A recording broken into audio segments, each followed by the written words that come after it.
Hey, what's going on, everybody? Welcome back to the Countdown Scouting Network podcast.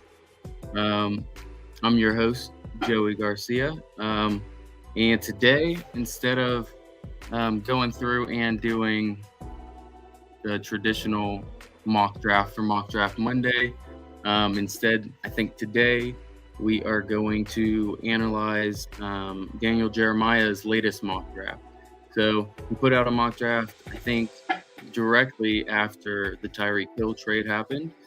So we'll go ahead and look through that, which involves the Chiefs having both 29 and 30. Um, Before we get into it, I just want to chat a little bit. Um, so, a couple things. The Oscars were last night. I think it was the Oscars, and Will Smith ended up slapping Chris Rock in the face. I don't think very many people knew the Oscars were going on until this happened, and it kind of went viral. So I think it helped out the Oscars a lot on that, just bringing eyes to it. But I was looking into some stuff, and some people think it was fake. Some people think it was planned. I kind of think that as well, just because of how many eyes were drawn to the Oscars. And I think Will Smith and Chris Rock were friends before this. And then someone shared a picture of Chris Rock in high definition, and he had like a pad that was skin colored on his face, like he was ready for the slap to happen. But I don't know. I mean, we'll figure out later, most likely. But I thought it was a pretty wild thing. I don't really have much else to share with that, but I'm a Chris Rock fan. I think he's funny. I think in the Oscars, like that's what you do is you roast everyone in the front row. So they were in the front row, but then I also see the Smiths' point of view with her being bald because of a medical condition as well. So maybe they were kind of not really feeling it at that time. So either way, moving on to the second thing. Sundays are my like video gaming days, and so I was playing video games. Took a break to go to Publix to go and get some food and stuff, just groceries for the week. And I saw the Mountain Dew hard seltzers or whatever they're called. So I had a couple of those. My review of them, I would say I had 3 of the 4 flavors.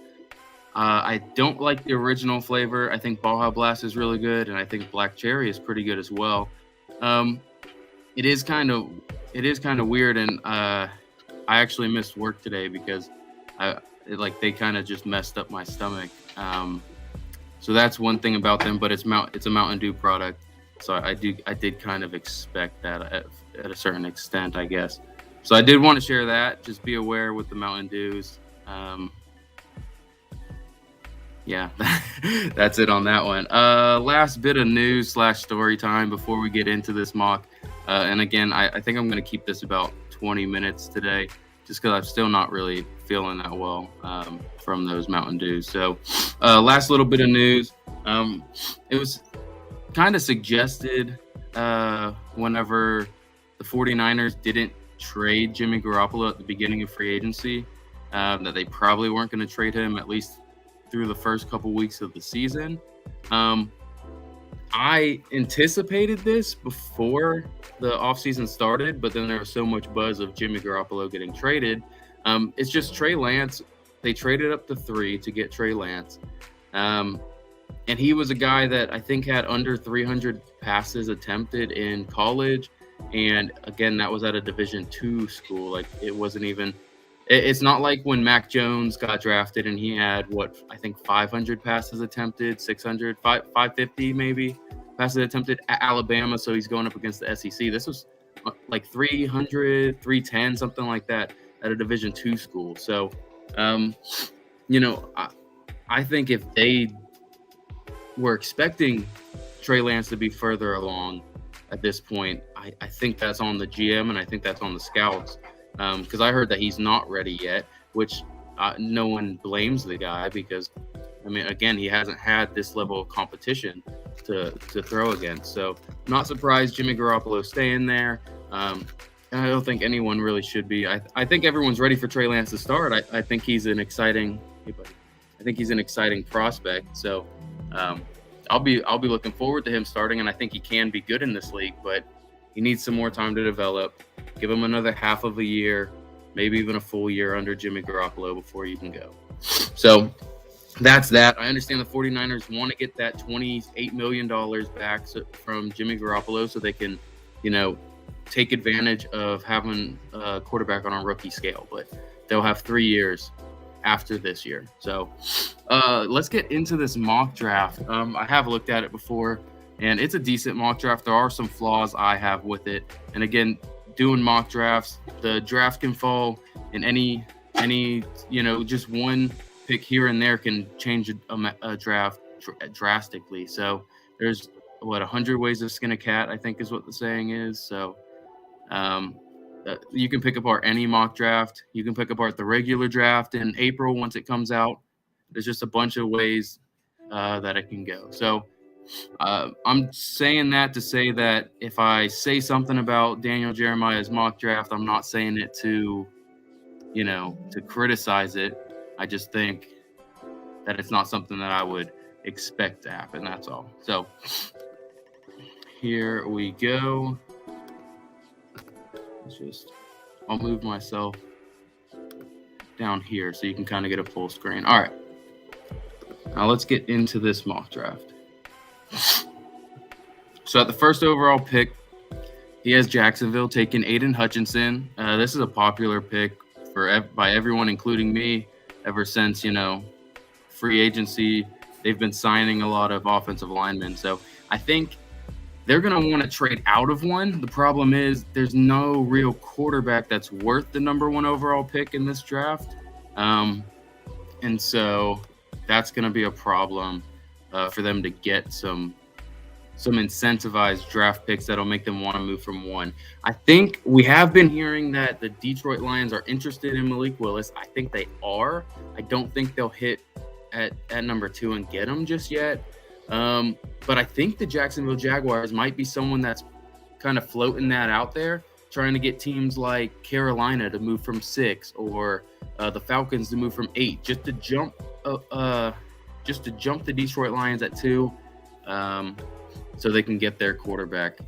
So I wouldn't be surprised if they moved out of pick 1. But if they didn't, I do expect it to be Aiden Hutchinson. So I know there's some people saying that he doesn't have long enough arms, but I think he's looking at it as a job, and he's working every single day. He's got the motor, and he has good enough athleticism that I think he's going to be a solid number 1 overall pick. At number 2, let's see if we can close this out. Number 2, Trayvon Walker to the Detroit Lions. He's a freak as well. If they're not going to get a guy like Malik Willis here, they don't need any offensive linemen, so that's out the door. They don't trade back. I think this is a very, very good pick as well. No problem here. Now, Kayvon Thibodeaux is dropping down drafts, and it looks like at 3, he has Houston taking Kayvon Thibodeaux. I think he falls a little bit further than this. There's just not a lot there. He's a super athletic guy, and when he walks off the bus, you say, "Oh my gosh, that's an athlete." But he doesn't show up play to play. It's more like once every drive, he'll kind of show up and make a good play, and it's kind of worrisome. Including, he's working with developing a life outside of football. He's already said, and that's great. But it kind of is worrisome as a top 5 pick. That's all. So I think he will fall farther than this. That's one criticism I have of this mock draft. But, I think they'd be better off taking, if they wanted a guy like Jermaine Johnson, they could take here. Or I think Kyle Hamilton's a good spot there as well. So, all right. Going to number 4, Sauce Gardner. I was thinking Sauce is more of their pick at 10, but I wouldn't be surprised if he got picked here. I think he's the best cornerback in this draft. So, again, with pick 4, pick 5, and pick 6, I don't have a problem with any of these picks. Carolina, if they don't move up to get a quarterback, I feel like they will get a quarterback. Now, are they going to wait until the second round to get a guy like Sam Howell? That's to be seen. Sam Howell did have his pro day today, and I was not impressed with the pro day. If you don't believe me, go ahead and look up Malik Willis's pro day, look up Desmond Ritter's pro day, and then look up Sam Howell's pro day. Just the atmosphere, the atmosphere and the energy was just dead. He would catch snaps and just kind of lackadaisically drop back and not even follow through with good mechanics on his passes. No one's saying anything. There's no cheering. The balls were sidearmed every once in a while. Like, it just felt like he wasn't – I didn't see the whole pro day, so maybe I just saw some bad spots here and there, but it didn't seem like he was like he was taking it seriously, like he wanted to be the number one quarterback in the draft, because – make no mistake, there is not a solidified QB1. Some people can have Kenny Pickett, some people Desmond Ridder, some people Malik Willis. And if he would have taken this pro day seriously and really showed everyone all his mechanics, which was his flaw, people say he didn't have good footwork, his mechanics were off, and he just showed the same thing at his pro day, that he doesn't have good footwork and his mechanics are off. And so if he would have taken the pro day more seriously, I think Sam Howell would have a case to be a first-round quarterback. Maybe not QB1, but maybe QB2 in this class. And I think even with this class being not as talented as some of the other classes, I think there's going to at least be 2 quarterbacks taken in the first round. Whether you like that or not, I think that's what it's going to be. So I wasn't impressed by his pro day, and so I wanted to say that while I'm at Carolina here, because I do think Carolina will grab a quarterback, whether it be at 6 or whether it be the beginning of the second round. So apologize for the background noise. My wife is making a bookshelf. So, all right, moving on from here. One more thing about Carolina. They finally get their franchise left tackle with Evan Neal, which they haven't had the same left tackle play in back-to-back years since 2012. So, I mean, it's been 10 years. It's been a whole decade of them switching a left tackle every single year. So number 7 with the New York Giants, is this their first pick? No, this is their second pick. So they got a tackle who can also play guard for them at number 5. And then they get a freak athlete at defensive end at number 7. So I really like Jermaine Johnson, and I think this will help their defense out a lot. Going on to number 8 with the Atlanta Falcons. You know, you could get a quarterback here, but I think Garrett Wilson is a fine pick here. First wide receiver goes off the board at number 8. I think that's fine. Garrett Wilson showed a lot at his pro day. He showed out at the combine. I got nothing for him there. Going on to Seattle at number 9. Again, some people think they might take a quarterback. I think they're rolling with Drew Lock / maybe trading for Baker Mayfield for at least 1 year. Then next year they'll see if they need to get a quarterback. I was surprised that Kyle Hamilton's fallen outside the top 10. I was surprised that they didn't feel like they should get Kyle Hamilton at 9. They ended up getting Charles Cross, who I think is a solid left tackle, which is good. Their offensive line is a hot mess, but I think Kyle Hamilton could really set that defense up for success for the next 5 to 10 years. So that's a small critique I have there, but nevertheless, Charles Cross, I think, deserves to be a top 10 pick. So moving on, Drake London to New York. I think that's a solid pick. Number 11, Washington Commanders get Kyle Hamilton. I think that's awesome there. I don't think he should fall outside the top 10, but Derwin James fell to 20, so anything could really happen. Because he does play like Derwin James, where he gets to move around. So I think the league needs to look at that and kind of figure out if they have a defense that they want to kind of amoeba like that. So maybe that's why he's fallen. I don't know. I think number 11 is a really good spot for him. Minnesota Vikings get Jordan Davis. That's a solid pick there. I think they really need to revamp that defensive line. Now at number 13, Trent McDuffie.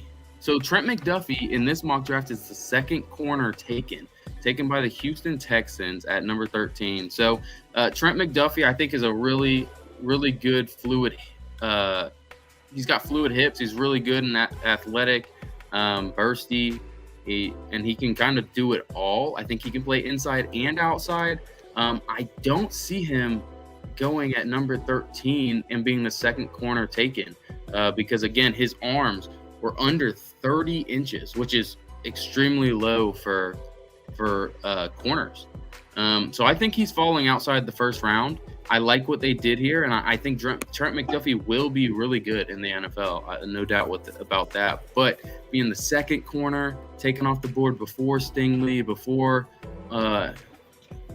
Booth, before Andrew Booth, before Kaiir Elam, I don't know if that's going to be the case. But, again, I do like Trent McDuffie. That's not me saying anything negative about him. I just think he's going to fall to the second round. George Karlaftis, if you guys have been on this channel, you already kind of know how I feel about Karlaftis.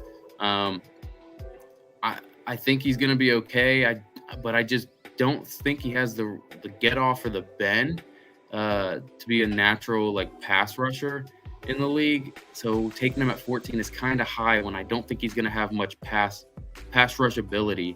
I like what he's got going with it being, a defensive end here, but again, David Ojabo is still on the board. I understand he tore his Achilles, but he'll be back probably by week 8, 9, or 10.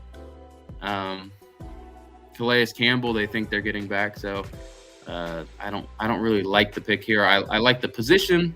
I like the positional value. I just don't like the pick. Going into Philadelphia Eagles, we'll take all three of their picks at one time. So they got Devontae Wyatt, defensive tackle from Georgia. They got Devin Lloyd, linebacker from Utah. And then they got, I don't remember who it was, Boye Mafe, edge from Minnesota.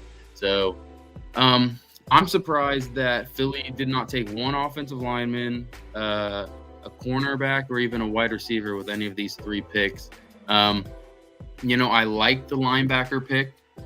Devin Lloyd, I think, is probably going to fall a little bit. He didn't have a very good pro day. He didn't have a very good combine either. And so I think he'll fall a little bit, but I do think he's a first-round guy. I think maybe Nakobe Dean will go before him, even though he is smaller. But I'm fine with the Devin Lloyd pick. Devontae Wyatt, I do really like Devontae Wyatt, and I think he'll help with Fletcher Cox in that middle.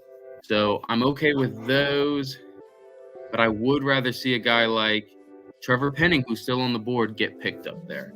And then to not give them a wide receiver, I think maybe it's because, maybe that GM is scared that they're going to pick another J.J. Arcega-Whiteside, another Jalen Reagor, instead of picking a legit receiver. So I don't know. Boye Mafe is good. He's a good edge. He's raw and he's dominant when he plays. He's gonna have to grow a little bit. And I do like the pick. Again, I think David Ojabo I'd take David Ojabo before him, even with the Achilles injury.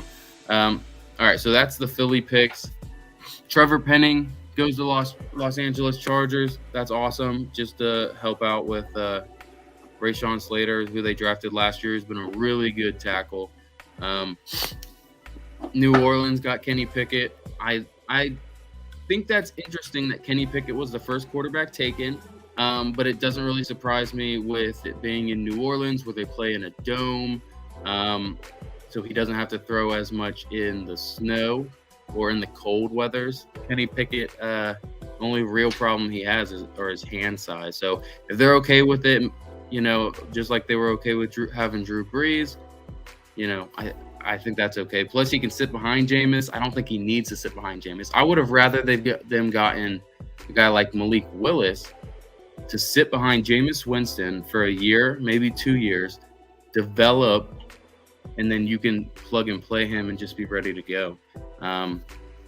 But, Kenny Pickett, it's a fine pick. It's dealer's choice, really. Going down to Pittsburgh at 20, they got Derek Stingley. Derek Stingley fell all the way down here, and I think in real life he's going to fall down this far as well, just because of his injury issues. If he plays like he played in 2019, he is the best corner in this draft. But in 2020 and 2021, He barely played anything, and he's coming off injuries. And when he was on the field, he wasn't as dominant as 2019. So he could fall here. I think Pittsburgh would love to have him, but I'm just surprised with Malik Willis on the board. I'm surprised that he's not the pick there. Jameson Williams, even with the ACL tear, I love him at New England right there. That's the field stretcher that they're looking for. You heard early on in the season that they were making calls about Tyler Lockett. They were making calls about I don't remember who the other team was, but they were calling teams about these vertical field stretchers. And I think Jameson Williams, when he comes back from that ACL, he's going to be a beast. And I do love that pick. Chris Olave at 22 to replace Davante Adams. I love that. I really do. If he's here, that's a great pick. I think he'll need help, obviously. He's not Davante Adams, but it's a good step in the right direction. Arizona to get Treylon Burks to replace Christian Kirk. I like this as well. I got no complaints there. Zion Johnson, basically every mock draft, including mine, always has Zion Johnson picking at number 24 with the Dallas Cowboys. I feel like it's locked right now. Whenever this kind of stuff goes out into the ether about Dallas wanting someone, Jerry Jones is usually the one putting it out there, and it's usually always true. There's no smoke screens with Dallas. That's one of my negatives about that front office because it's mostly just the owner, Jerry Jones. But it also helps us because we know they're targeting Zion Johnson. If he makes it to 24, I'm 90% sure they're going to take Zion Johnson. And he's also a good player that can play multiple positions. Noah says, as a Saints fan, here, we'll put it up on the screen. As a Saints fan, this is interesting. I feel like Jameis could be the guy for 5+ years if he stays healthy. I agree, Noah. I think he could be the guy as well. So maybe you don't grab a guy, especially whenever this quarterback class isn't that great. Maybe you don't grab a guy. Maybe you roll with Jameis for 1 year. And then if he doesn't look that good, because he looked good when he was healthy this year. If he doesn't look good after this year, maybe you trade up and get one of the studs next year, whether it's Miami's Tyler Van Dyke or CJ Stroud from Ohio State or Bryce Young from Alabama or Anthony Richardson, or like there's so many quarterbacks that will end up being there. Spencer Rattler if he changes. So I agree with you. I don't think they should take a quarterback there. I think they should take a receiver or, someone on the defense that can really help out that defense a little bit. I'm with you 100%, but I could see why putting Kenny Pickett there seems like the logical choice, So thanks for the question, Noah. All right, rolling back into this. Going to number 25, Buffalo takes a running back. So there have been rumors Buffalo has been looking for a new running back to kind of lead their backfield. They're not too impressed with Devin Singletary or Zach Moss. I think Zach Moss has a fumbling issue, and I think Zach Moss could be a late trade in preseason or even just a straight-out cut if he does not have a good preseason. They just signed Duke Johnson, so Duke Johnson will be there. But I think that, I think if you got a guy like Breece Hall, you want him on a 5-year contract. I think it's a home run pick. I think it's practical, and I do think one running back will be taken in the first round. 25 is a good spot for it. So really nothing to talk about there. Tennessee, they get Tyler Smith, tackle from Tulsa. He can also play guard. Again, that's pretty good right there. I'm sure he'll start at guard. Maybe he'll play some tackle. Travis Jones, defensive tackle, probably the best nose tackle in this draft from UConn.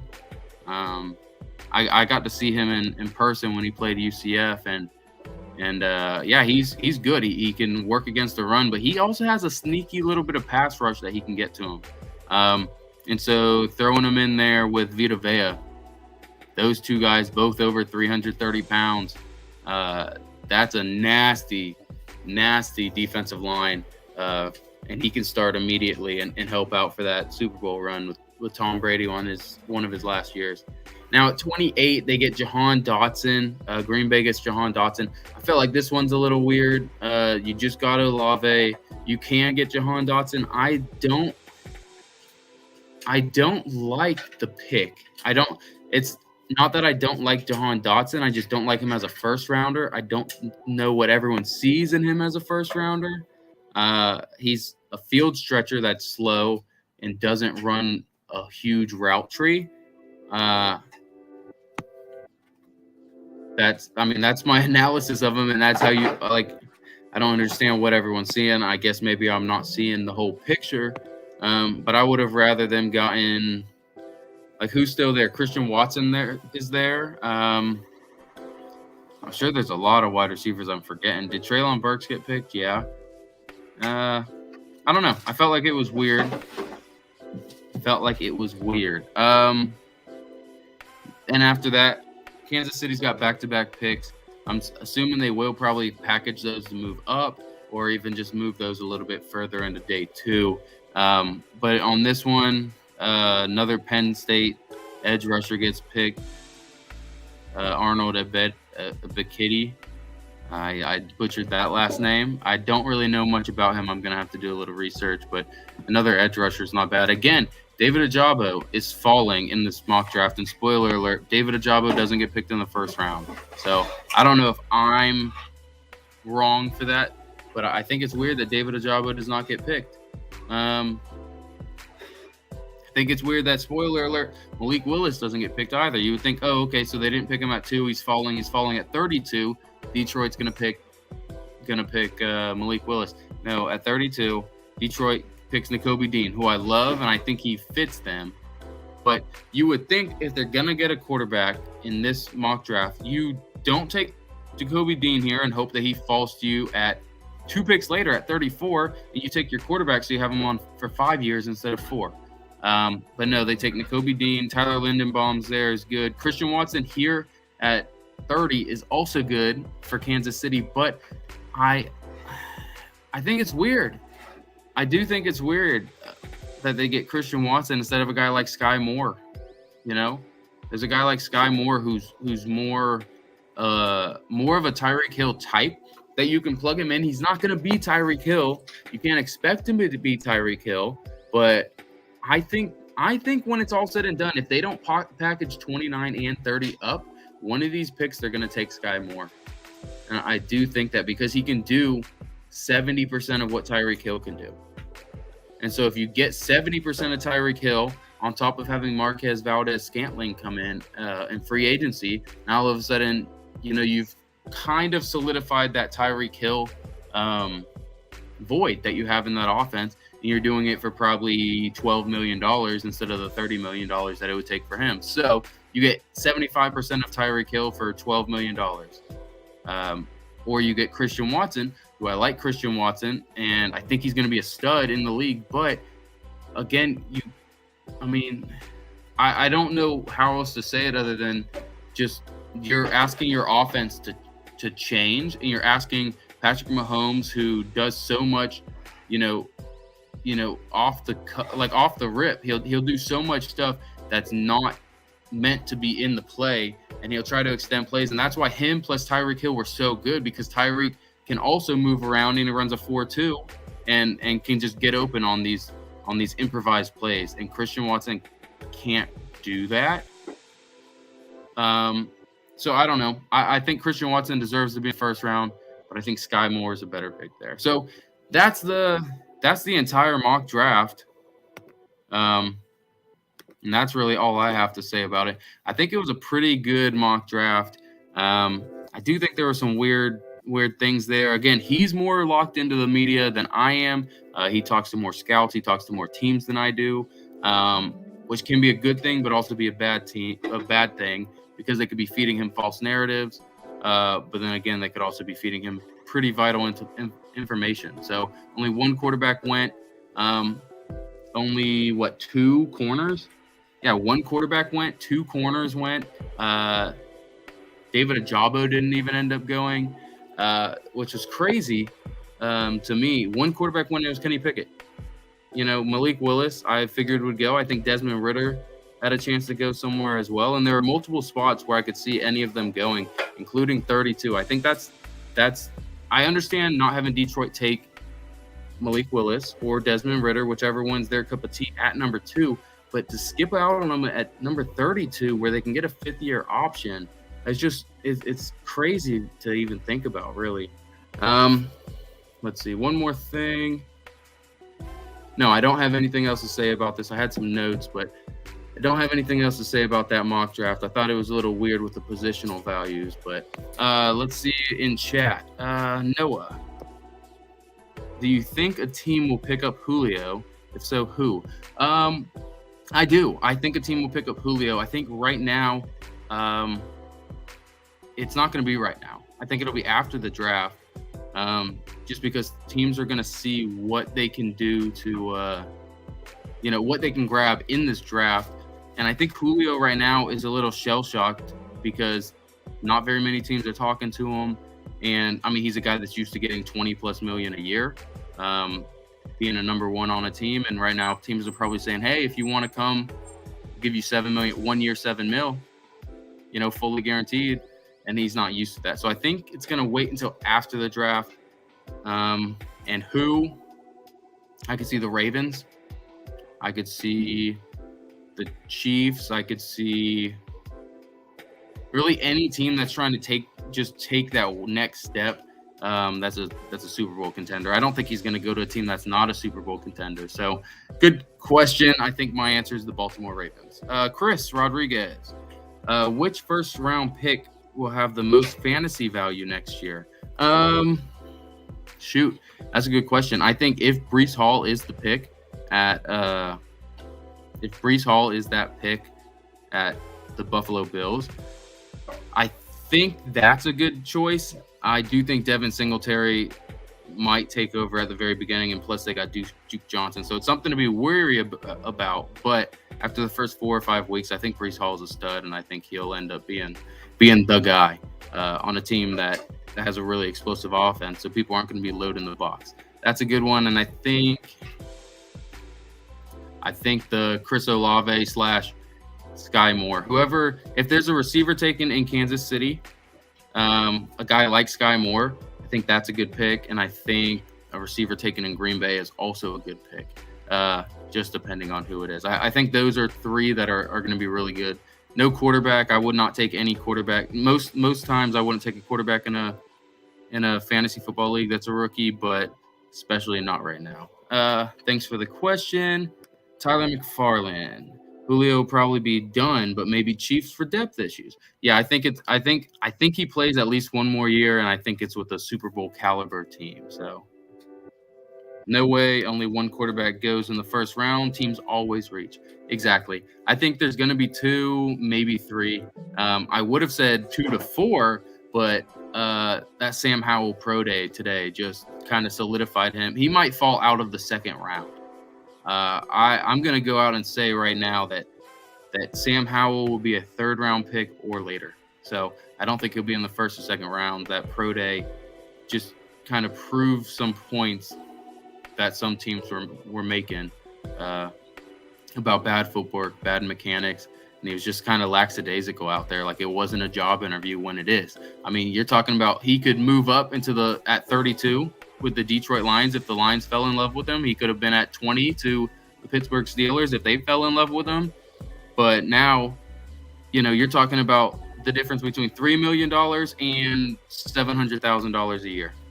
He could have cost himself $25 million just at that pro day. So that's a little disappointing. Noah, are you going to do a mock draft for our league one day? Not on this channel. I do have a channel for our Dynasty League. I'll put that in the Dynasty chat. But I am going to do a 1st round mock draft on that after the NFL draft happens. I'll just do a 1st round mock draft to kind of put out something pretending what everyone's thinking. I also, this Thursday, I'm going to do kind of answer all your questions on just about everything. It can be about draft prospects. It could be about free agency. It could just be random questions. So if you want to put some funny questions, like I think Trey put in for me to compare our dynasty teams to NFL teams, I'm going to go ahead and do that on Thursday. I think it's going to be fun. So send me some funny questions or serious questions. It doesn't really matter throughout the week, because Thursday I'm going to go live at 7:30 again, and we're just going to hang out on here and answer silly questions. So, Brandon, do you think DK will stay in Seattle? I do. I think he'll stay in Seattle unless someone offers something good. Unless someone offers, a different wide receiver and a first, 2 seconds, and 2/3 or something like that. Like they'll have to offer. Maybe they offer a cornerback plus a first and 2 third-round picks. But I think it has to be kind of overpaying for him. So if they're going to have to do at least 3 top 100 picks, one having to be a first rounder, and then a player. But I think he'll stay. I do. I think he likes the fans there. I think the coaching staff really likes him. And I think he helps out whatever quarterback they're going to get, whether it's Drew Lock is the real deal, whether they trade for Baker Mayfield, whether they trade up in this upcoming draft, next draft, I guess, or this upcoming draft and get a guy. So, we'll see more to come on that. I just think they keep him. I do. I didn't hear anything about him being a bad locker room guy. So, thank you for your question. If anyone else has any questions, I'll answer them now. But if not, I think I'm going to call it quits. I was hoping to do under 30, but it looks like we went to 35 minutes again. So about to go on to 40 minutes. So I do appreciate everyone stopping by, and I appreciate all the questions that are being asked in chat right now. But yeah, that was Mock Draft Monday. Thought we should mix it up a little bit and not do another mock draft, just because really nothing has changed since our last one. So thought it'd be cool to criticize another person's mock draft. And as you can see, like that mock draft, I think there were flaws in it, but again, that could be closer than any mock draft I have to the real deal. So I'll stop rambling now. I appreciate everyone stopping by. Go ahead and give us a like and a subscription. And if you want to kind of recommend any other sections or segments for us to do, go ahead and drop it in the comment section below. So thank you guys. I'll see you Thursday at 7:30 again, just to answer questions and do some fun stuff. So thank you. Peace.